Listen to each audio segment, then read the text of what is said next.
Bonjour, bienvenue à tous, bienvenue aux coulisses des stations. Aujourd'hui, je suis à Méribel-Mottaret et vous avez derrière moi le centre névralgique de là où se décide d'enneiger les pistes.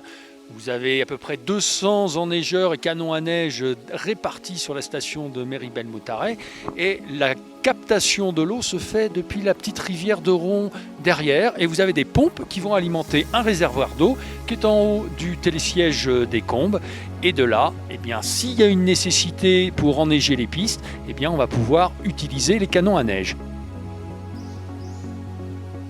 On s'y prend très tôt en début de saison puisque on va dire qu'on fait toujours en sorte de penser qu'on ne va pas avoir de neige. Donc dès le mois d'octobre, mi-octobre en règle générale, on met en veille nos installations de neige. Donc on a certaines usines avec des compresseurs, du pompage, des retenues d'altitude avec une réserve d'eau. Sur Mottaret en l'occurrence, on a une réserve d'eau de 70 000 m3. Et dès le mois d'octobre, on met en veille l'installation et au premier froid, on commence à faire de la neige de culture. Le personnel est en astreinte et il est là pratiquement 24 heures sur 24 pour s'occuper de l'enneigement puisque c'est primordial pour le fonctionnement de la station. Juste en dessous de nous, il y a une retenue collinaire. Vous pouvez nous expliquer un petit peu à quoi ça sert? Alors une retenue collinaire, ça sert à avoir une réserve importante pour faire l'enneigement sur toute la saison.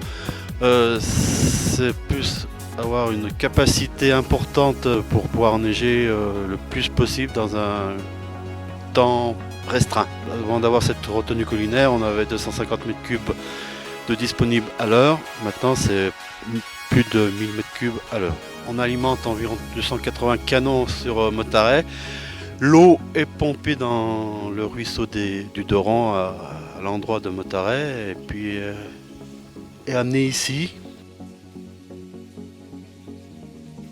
Alors les besoins, on les a par rapport aux chauffeurs qui nous indiquent les endroits où on est en déficit, ou également les chefs de secteur piste qui sont confrontés au manque sur leur secteur.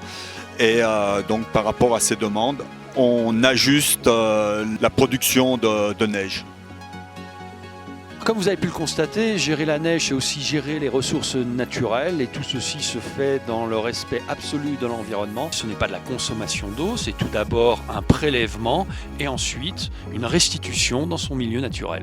L'énergie utilisée est d'origine électrique, ce qui n'a aucune incidence sur les gaz à effet de serre. Et alors sur un domaine skiable, pour un volume de neige produite, on trouve 30 volumes de neige atmosphérique. Donc il faut bien préciser que tout ceci n'est qu'un apport.